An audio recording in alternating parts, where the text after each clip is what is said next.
வணக்கம். ராமச்சந்திரன் பேசுகிறேன். மதுரை, தற்போது சென்னை, ரெண்டையும் இணைச்சிக்கலாம். ஏன்னா எந்த ஊரில் எப்போ இருப்பேன்னு எனக்கே தெரிய மாட்டேங்குது. ஏன்னா மக்களோட மக்களாக நானும் போயிட்டு வந்துட்டு தான் இருக்கிறேன். மக்கள் மனசில் என்ன இருக்கிறது அப்படின்னு அறியணுங்கிறதுக்காக எங்களுடைய குரூப்பு சில பேர் இருக்கிறாங்க, சமூக ஆர்வலர்களாக சில பேர் இருக்கிறாங்க. அவங்களோட சேர்ந்து கலந்து பேசி சிறு மீட்டிங் போட்டு கூட வருவோம். நாங்கள் இந்த அரசியல்வாதிகளாம் தற்போது என்ன செய்து கொண்டிருக்கிறார்கள், மக்களுக்கு என்ன செய்கிறார்கள் என்று பார்த்தால் மக்களுக்கு 10 ரூபாவோட பிரயோஜனம் இல்லாத வேலைகளை செய்து கொண்டிருக்கிறார்கள். மாவட்ட வாரியாக ஊர் ஊராக பிரச்சாரம் செய்கிறார்கள். ரசிகர்களுக்கோ தொண்டனுக்கோ 10 ரூபா பிரயோஜனம் கிடையாது.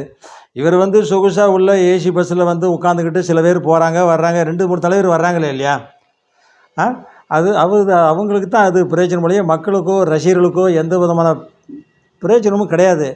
மக்களுக்கும் போக்குவரத்து இடையூறு செய்கிறார்கள் என்பதுதான் மக்களுடைய பெரும் தாக்கம், வருத்தமாக இருக்கிறது.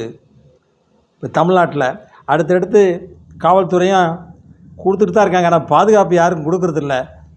ரோட்டில் என்னெல்லாம் அடிச்சுட்டு போங்க, ரசிகர்கள் என்னென்னு பேசிட்டு போங்கிற மாதிரி தான் இருக்கிறாங்க தமிழ்நாட்டில்.